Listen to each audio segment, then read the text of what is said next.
C'est le sentiment de plusieurs pères de l'Église que Dieu lui-même est l'auteur du nom béni de Joseph, qui fut inspiré du ciel à ses heureux parents, qu'il est grand l'amour de Dieu pour ce saint patriarche, puisque, ne voulant pas qu'il eût rien de terrestre, il fut jaloux de lui donner le nom qu'il devait porter parmi les anges et parmi les hommes.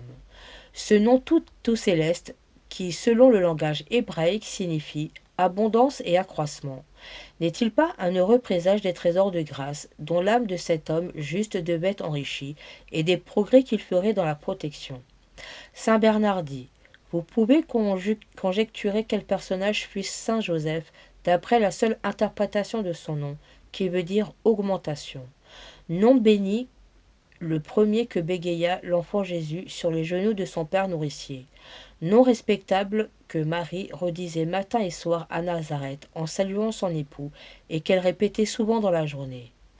Âme chrétienne, prononcez donc toujours avec le plus profond respect ce nom sublime sorti des trésors de la divinité, ce nom glorieux, inséparablement uni et associé au nom divin de Jésus et de Marie, ce nom si doux que des milliers de saints ont acclamé avec tant de vénération et de joie. Souvenez-vous aussi, âme pieuse, que le nom de l'Église vous a donné au baptême et emprunté au catalogue des saints et vous assure au ciel un protecteur spécial.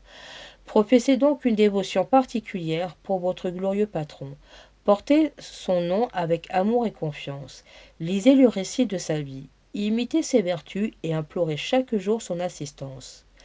Avez-vous jusqu'à présent bien rempli ce devoir? Mais quel nom, après celui de la Reine du ciel, peut assurer une protection plus efficace que celui de son digne époux, Saint Joseph? On ne saurait en trouver un autre dont les chrétiens reçoivent une grâce plus abondante, une confiance plus ferme, une suavité plus exquise. N'est-il pas, s'écrie un pieux auteur, la joie du ciel, l'espérance de la terre, l'effroi des enfers?